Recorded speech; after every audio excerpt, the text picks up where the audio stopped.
Shalom Bapak Ibu yang dikasih oleh Tuhan. Bagaimana kabarnya hari ini? Saya percaya dan saya terus berdoa kita selalu sehat dan di dalam penyertaan perlindungan Tuhan Yesus Kristus di sepanjang hari ini. Hari ini kita akan belajar kembali mengenai makna penderitaan pada bagian yang terakhir, yaitu bagian yang keempat. 3 bagian sebelumnya saya telah membagikan kepada Bapak Ibu Saudara semua bahwa makna daripada penderitaan adalah yang pertama, menderita karena pelanggaran kita, menderita akibat kekerasan hati kita yang kita tidak mau bertobat untuk melakukan apa yang benar, apa yang berkenan, apa yang sempurna menurut kehendaknya Tuhan Yesus. Yang kedua, makna daripada penderitaan yang kedua adalah menderita karena iman, bahwa kita akan mampu bertahan kalau kita menderita karena iman kita kepada Yesus Kristus. Kita harus tahu bahwa alasan yang terbaik untuk mempertahankan iman kita adalah hanya Yesus saja. Makna yang ketiga daripada makna penderitaan adalah menderita karena ikhlas. Rasul Paulus, kita belajar dari sana, ia banyak didera oleh penderitaan, kesukaran dan lain sebagainya. Tetapi ia katakan ikhlas dan ia bersuka cita karena ia boleh menderita karena nama Yesus. Yang terakhir, makna daripada penderitaan adalah menderita karena Injil Kristus. Kita akan membaca di dalam Kisah Para Rasul pada pasal yang ke-9 ayat yang ke-15 sampai yang ke-16. Demikianlah firman Tuhan. Tetapi firman Tuhan kepadanya, pergilah, sebab orang ini adalah alat pilihan bagiku untuk memberitakan namaku kepada bangsa-bangsa lain, serta raja-raja dan orang-orang Israel. 16. Aku sendiri akan menunjukkan kepadanya betapa banyak penderitaan yang harus ia tanggung oleh karena namaku.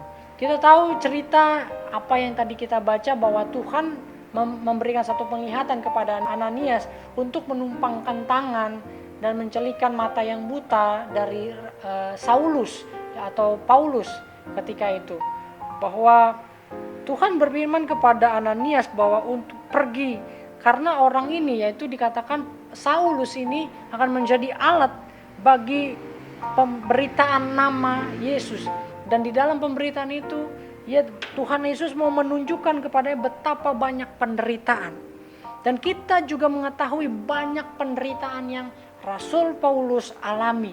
Kita sudah tahu bahwa ia didera, ia disesah, ia kerap kali mengalami kapal karam dan lain sebagainya. Ia kerap kali berpuasa, bekerja, berlelah-lelah.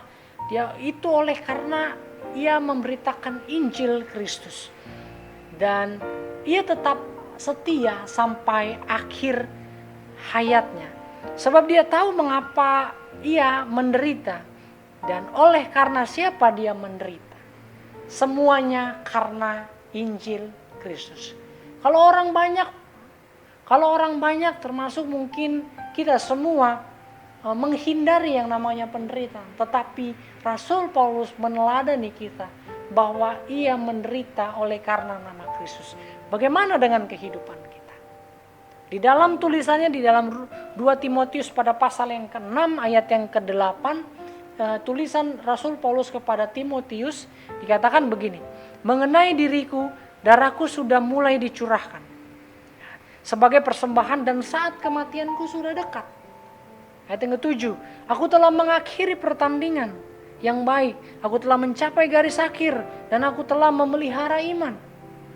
Sekarang telah tersedia bagiku mahkota kebenaran yang akan dikaruniakan kepadaku oleh Tuhan, Hakim yang adil pada harinya, tetapi bukan hanya kepadaku melainkan juga kepada semua orang yang merindukan kedatangannya. Dan Bapak Ibu yang dikasih oleh Tuhan, menderita karena Injil Kristus adalah sukacita bagi Rasul Paulus. Bagaimana dengan kehidupan kita? Apakah kita siap untuk menderita karena iman kita kepada Yesus? Apakah kita sudah siap untuk menderita oleh karena pemberitaan Injil Kristus untuk bisa sampai kepada orang-orang yang belum mengenal Kristus Yesus? Pesan kuat pada sore hari ini adalah kita telah belajar bahwa makna daripada penderitaan. Yang pertama, menderita karena pelanggaran kita. Yang kedua, menderita karena iman. Yang ketiga, menderita karena keikhlasan kita. Yang keempat adalah menderita karena Injil Kristus. Kiranya Tuhan Yesus memberkati. Immanuel.